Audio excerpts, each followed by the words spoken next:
अकेले ऐसे नेता हैं जिन्होंने कहा है कि आपके आंखों के सामने वो ढांचा गिरा था। जी बिल्कुल 100% मैंने कहा है, क्योंकि देखिए मैं आपको कहता हूं कि हम लोग उस समय गए और जाने के बाद उस समय तो कल्याण सिंह जी की सरकार थी, तो स्वागत ही था वहां पर और बहुत बड़े पैमाने पर लोगों का जो प्यार मिलता था।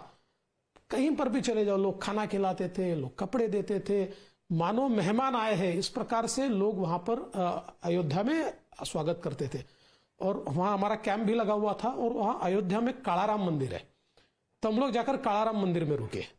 और फिर मुझे आज भी याद है कि एक दिन पहले यानी 5 दिसंबर को हमको ये कहा गया था कि देखो रोज शाम को सबको एकत्रित किया जाता था वहां, तो हमको बताया गया था कल कार सेवा करनी है, 6 दिसंबर है, और हम लोगों को कार सेवा के रूप में एक एक मुट्ठी हमको जो मिट्टी मिलेगी वो मिट्टी ले जाकर हमको वहां डालनी है।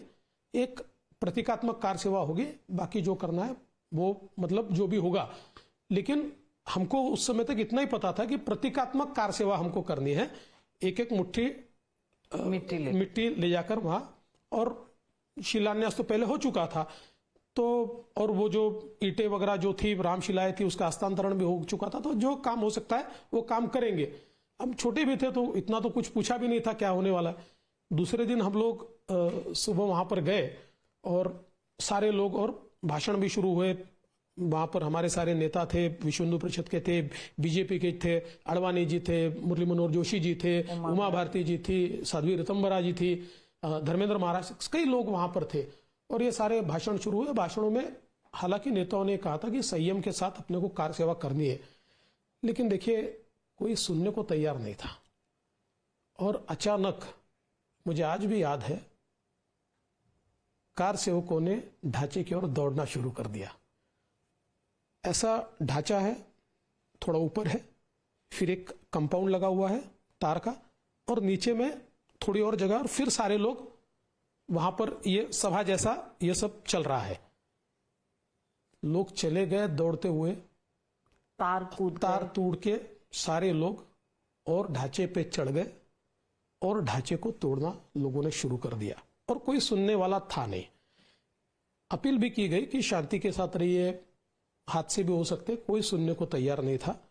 कार सेवकों ने यह ठान लिया था कि ये कलंक का ढांचा हम तोड़कर रहेंगे। कलंक का ढांचा, लोग उसे बाबरी मस्जिद, देखिए वो बाबरी मस्जिद हो ही नहीं सकती। देखिए कोई हिंदू कभी मस्जिद तोड़ ही नहीं सकता। हिंदुओं ने किसी के धर्मस्थलों को तोड़ा नहीं है। वो कलंक का ढांचा था जो बाबर ने और उसके जो सेनापति मीर बाकी ये दिखाना चाहते थे कि अरे आप तो भगवान राम को मानते हैं ना, आपके तो सबसे बड़े भगवान राम है, देखिए हमने उनका भी मंदिर तोड़ डाला, तो आप हमारे सामने क्या टिकोगे। एक प्रकार से हमारे धर्म को और हमारे उत्साह को समाप्त करने के लिए, हमको गुलाम बनाने के लिए उसको तोड़कर वहां ढांचा बनाया गया। इसलिए मैं ऐसा मानता हूं कि ये 500 साल बाद गुलामी का ढांचा गिरा। और आज मुझे इस बात का बहुत हर्ष है कि हमारे प्रधानमंत्री जी के हाथों से उसी जगह पर प्रभु श्री राम लला के मंदिर का उद्घाटन हो रहा है।